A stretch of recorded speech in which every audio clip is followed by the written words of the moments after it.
Good evening and welcome to Breaking It Down. I'm your host, Geyer Baylog. I'm here today with Representative Steve Carra of the 36th Michigan House District. Steve is here to tell us about his background and his new book that he's coming up with that kind of exposes Lansing. So Steve, I guess could you give a background to the audience of kind of how you got into the political scene?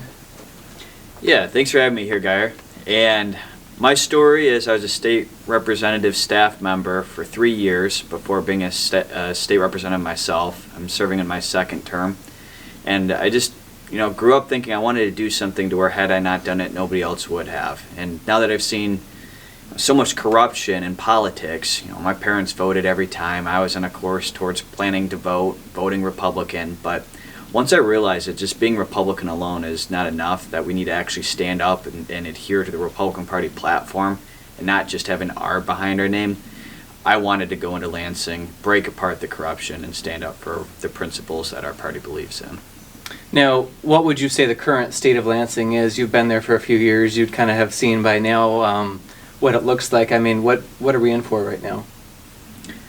Well, right now we need Republicans who aren't going to go along to get along with the Democrats. And the large corporations used to donate a lot of money to the Republican Party, and the unions were behind the Democrat Party. But large corporations are starting to shift and have this woke culture type of mentality, and they're starting to give big money towards the Democrat Party.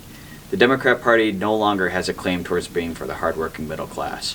We need to win based on free markets and equal opportunity for everyone, having less rules, regulations, taxes, fines, and fees, and a free market and free enterprise is the future of our country, and that's what we need to deliver as Republicans. We need to get away from that corporate, big business, big government relationship. Now, you wrote a book about Gretchen Whitmer. Could you tell us a little bit about the book and I guess what it's been like watching the Whitmer administration for its entire existence so far? Yeah, first as staff and now as a state representative myself. And she said she was going to write True Gretch without the EN.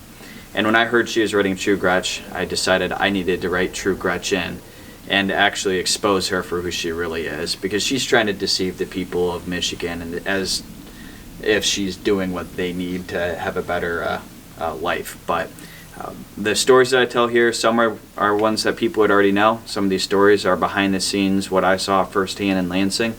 And looking forward to sharing that with the people here in Michigan and explaining just in further detail the problem with what the Democrat Party and specifically Gretchen Whitmer are doing. She's a pawn for the global elitists, and that's what it boils down to, is we have a legitimate player for the global elite interests, and that's our Democrat governor.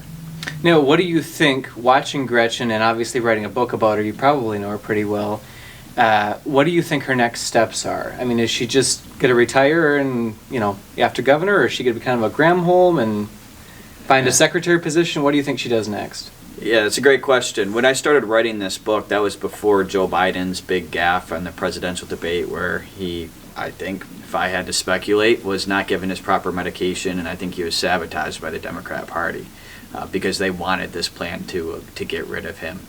And so I was thinking that Gretchen Whitmer was looking to run for president in 2028 when I started writing this book. And then there was questions about whether she might be for president or vice president in 2024. But I had already started writing the book, and I was like, I wasn't thinking 24. But I think she has her eyes on the White House, and I think she also wrote her book at this time to try to help the Democrat ticket get across the finish line in November. I think was part of her plan as well. Now, you run a group they're made up of conservatives, but that obviously could change, it sounds like, called the Freedom Caucus, that kind of fights for the working class, fights for, I guess, lower budgets, fiscal responsibility, everything like that. Could you tell us a little more about that, what that is, what that involves, and is that something that your state rep should be signing up for? What I would say with the Freedom Caucus and my voting record, for example, if you look back to my first year, Republicans had control of the House and Republicans had control of the Senate. So we had a Republican Speaker of the House with so much power who got to decide what came up for a vote.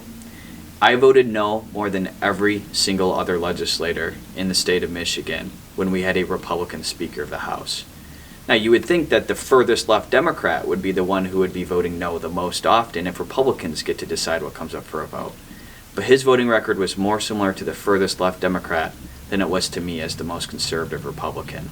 So that goes to show you right there that we have a problem with these go along to get along establishment type of operations that the vast majority of elected officials adhere to. So the Freedom Caucus is basically the Republican wing of the Republican Party.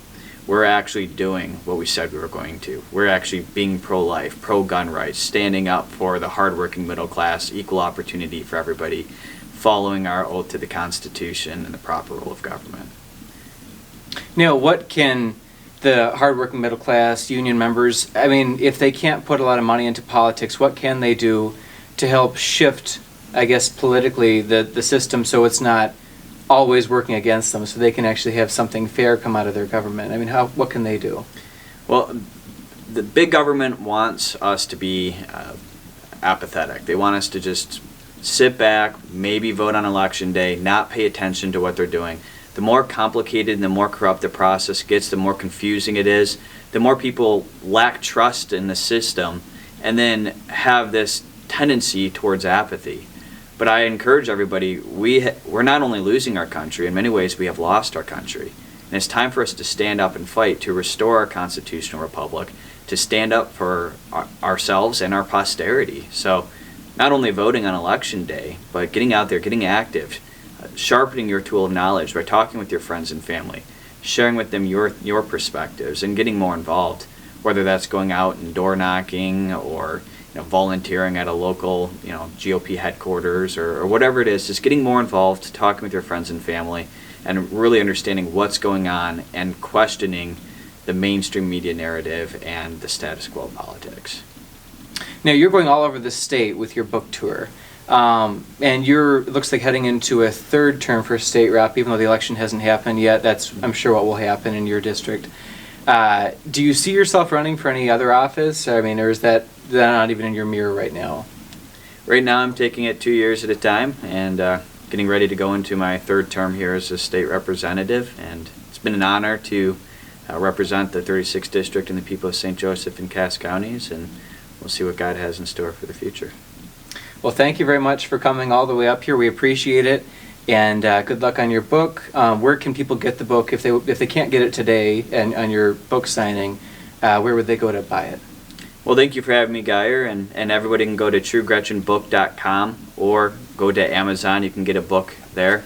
And I am going around doing a tour and signing copies for people along the way. And if you get a chance to catch me when you see me at an event in your area, be happy to sign one for you there or send you a copy off of online. A large retail store just canceled a huge order, leaving us with a ton of extra MyPillows. But you know what? That's their loss. I'm going to make it your gain. For the first time ever, you get standard classic MyPillows for wholesale prices, only $14.88. I can't believe I'm even saying that. Only $14.88. But it gets even better. For a limited time, I'm going to offer my entire classic collection at wholesale prices. Upgrade to a queen size MyPillow for just $18.88. King size only $1 more. Get my body pillows for $29.88 and multi-use MyPillows for only $9.88. So go to mypillow.com or call the number on the screen.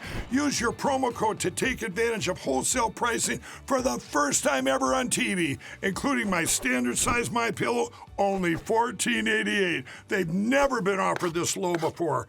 We have limited quantities at this price, so limit's going to be 10, and once they're gone, they're gone.